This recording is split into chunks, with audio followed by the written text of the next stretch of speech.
जन्म लिया। लेकिन यहाँ जन्म लिया तो कुछ समय बाद एक संत का आना हुआ। जब घर में पुत्रियां जन्म लेती हैं तो माताएं बुलाती है ना, पंडित जी को बुलाते हैं। तो देखिए नारद जी आते हैं। जब नारद जी आते हैं तो सर्वप्रथम माता क्या कहती है? हर मैया यही सोचती है कि पहले हम ये पंडित जी से पूछ ले कि हमारी पुत्री के जीवन में कैसा वर मिलेगा। तो यहाँ हिमवंत महाराज जी ने पूछा कि पहले आप बताइए कि हमारी पुत्री का भाग्य कैसा होगा। नारद जी ने कहा कि आपकी पुत्री का भाग्य बड़ा ही सुंदर है, ये तो गुणों की खान है, संसार में ये यश बढ़ाने वाली है। जैसे ही ये बात कहा प्रसन्न हो गए। लेकिन ये भी नारद जी ने कहा कि संसार में आपकी पुत्री 3 नामों से जानी जाएगी। कौन कौन से? संसार इन्हें उमा, अंबिका और भवानी के नाम से जानेगा। जैसे ही ये बात सुनते हैं पिता प्रसन्न हो जाते हैं। तब मैना पूछती है कि हे मुनिवर, अब ये बताइए कि हमारी पुत्री के भाग्य में कैसा पति मिलेगा, कैसा वर होगा। नारद जी ने कहा कि पुत्री का भाग्य तो बड़ा सुंदर है, लेकिन इसके जीवन में जो वर है वो थोड़ा गड़बड़ है। पिताजी ने पूछा क्या है? तो नारद जी ने कहा अगुण अमान मातु पितु हीना। अब नारद जी क्या कह रहे हैं? अगुण का मतलब क्या होता है? जो गुण दोष से परे है, ये नारद जी बता रहे हैं। अमान अर्थात भगवान शंकर मान और सम्मान के भूखे नहीं है। मातु पितु हीना अर्थात जो स्वयं महादेव है। अब यहाँ पिता क्या समझ लेते हैं? अगुण का मतलब समझ लेते हैं जिसके अंदर एक भी गुण नहीं है। कई बार होता है ना, कोई आपसे कुछ कहता है और आप समझ लेते हो कुछ और। कई बार ऐसा होता है कि हमें आंखों से कुछ रहता है दूसरा, लेकिन देख लेते हैं कुछ दूसरा। कई बार ऐसा होता है कि कान भी धोखा देता है, बातें कुछ और होती है, लेकिन इन कानों से हम आधी अधूरी बातें सुनकर पूरे गांव में प्रचार कर देते हैं। तो कभी भी कोई चीज आधी अधूरी हो या हम कोई चीज समझ नहीं पाते तो हमें पूरी बात को समझना चाहिए। पिता ने क्या सुना?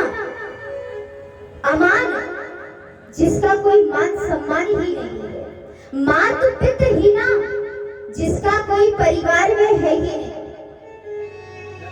हेमंत ने कहा महाराज वर बदल दो, ये दूल्हा नहीं चाहिए पुत्री के लिए। जैसे ही नारद जी ने सुना, नारद जी को बड़ा क्रोध आया। नारद जी ने तब क्या समझाया?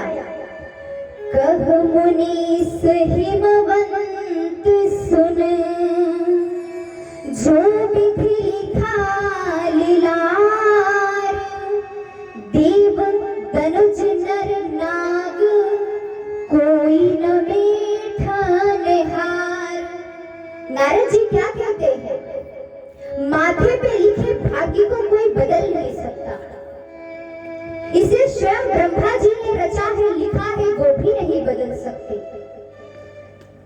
आपके जीवन में जो भी लिखा है वो होकर ही रहेगा।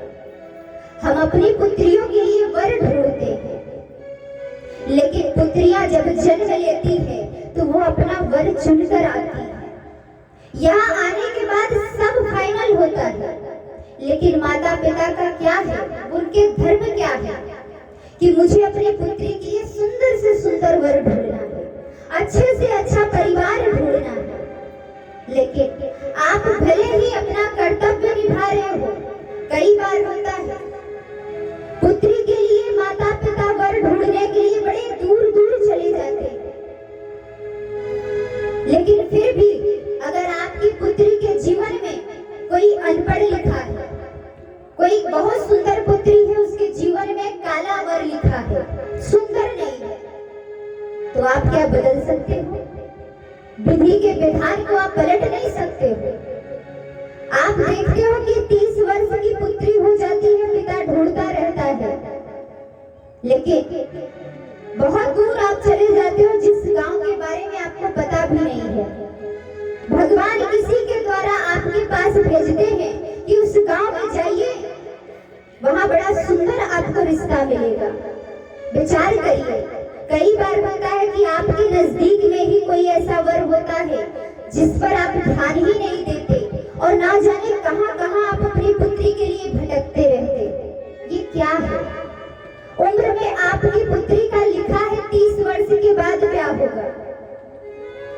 तो अगर वो नजदीक का वर आपको 25 वर्ष के पहले ही दिख जाएगा तो ऐसा तो हो नहीं सकता। जब लिखा है तभी मिलेगा। तो आप चाहे जहां चले जाइए, लेकिन जब समय आ जाता है तो भगवान स्वयं चलकर उसके दरवाजे आपको भेज देते हैं और रिश्ता पक्का हो जाता है। लेकिन आज के समय में क्या है? पैसा पक्का हो गया, समधी पक्का हो गया, है ना? जब तक पैसा पक्का नहीं होता तब तक समधी नहीं, बदल दो, दूसरा लाओ, यही होता है ना? तो यहाँ नारद जी ने समझाया। अब ये जब माता पार्वती ने सुना तो कहा